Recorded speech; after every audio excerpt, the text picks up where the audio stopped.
Évangile de Matthieu, chapitre 1.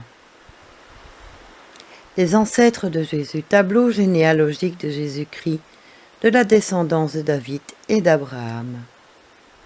Abraham eut pour descendant Isaac.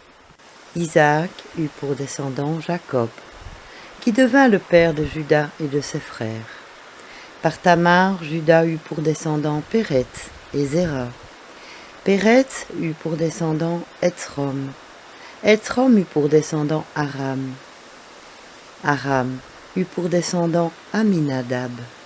Aminadab eut pour descendant Nachon. Nachon eut pour descendant Salma. Par Rahab, Salma eut pour descendant Boz. Boz épousa Ruth, qui lui donna Obed. Obed eut pour descendant Isaïe, dont le fils fut David. Le roi David, après avoir pris la femme d'Uri, eut d'elle pour fils Salomon. Salomon eut pour descendant Roboam. Roboam eut pour descendant Abiya. Abiya eut pour descendant Asa. Asa eut pour descendant Josaphat. Josaphat eut pour descendant Joram. Joram eut pour descendant Osias. Osias eut pour descendant Jotam, qui eut pour descendant Ahaz. Ahaz eut pour descendant Ézéchias. Ézéchias eut pour descendant Manassé.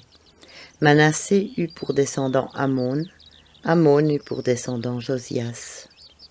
Au temps de la déportation à Babylone, Josias eut pour descendant Jéconia et ses frères. Après la déportation à Babylone, Jéconia eut pour descendant Shealtiel. Shealtiel eut pour descendant Zorobabel. Zorobabel eut pour descendant Abiud. Abiud eut pour descendant Eliakim. Eliakim eut pour descendant Azor. Azor eut pour descendant Sadok. Sadok eut pour descendant Ahim. Ahim eut pour descendant Eliud. Eliud eut pour descendant Éléazar. Éléazar eut pour descendant Mathan. Mathan eut pour descendant Jacob. Jacob eut pour descendant Joseph, l'époux de Marie, qui donna naissance à Jésus, appelé le Christ. Il y eut donc en tout 14 générations d'Abraham à David, 14 autres de David jusqu'à la déportation à Babylone, et finalement 14 encore depuis cette déportation jusqu'au Christ.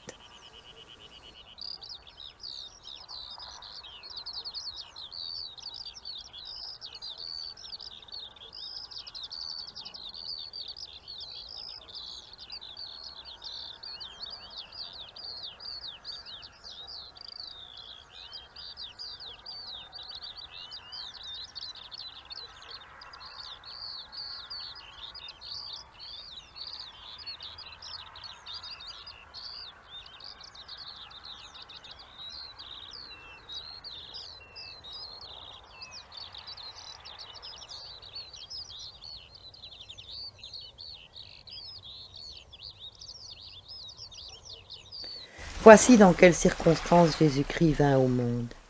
Marie, sa mère, étant fiancée à Joseph, se trouva enceinte par la puissance du Saint-Esprit, avant qu'il n'ait eu de relation conjugale.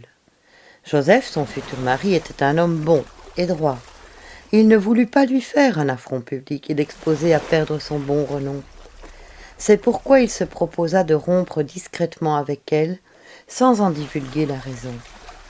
Pendant qu'il pesait le pour et le contre de cette éventualité, un ange du Seigneur lui apparut en rêve et lui dit « Joseph, fils de David, n'hésite pas à accueillir chez toi Marie comme ta femme, car l'enfant qu'elle porte en elle vient de l'Esprit Saint.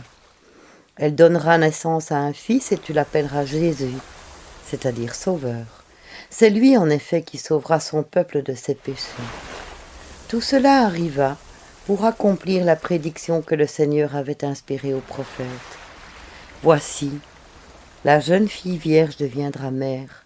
Elle donnera le jour à un fils que l'on appellera Emmanuel, ce qui veut dire Dieu est avec nous. À son réveil, Joseph fit ce que l'ange du Seigneur lui avait commandé. Il reçut chez lui sa fiancée et la prit pour femme. Mais il n'eut pas de relation conjugale avec elle, avant qu'elle eût mis au monde un fils, auquel il donna le nom de Jésus.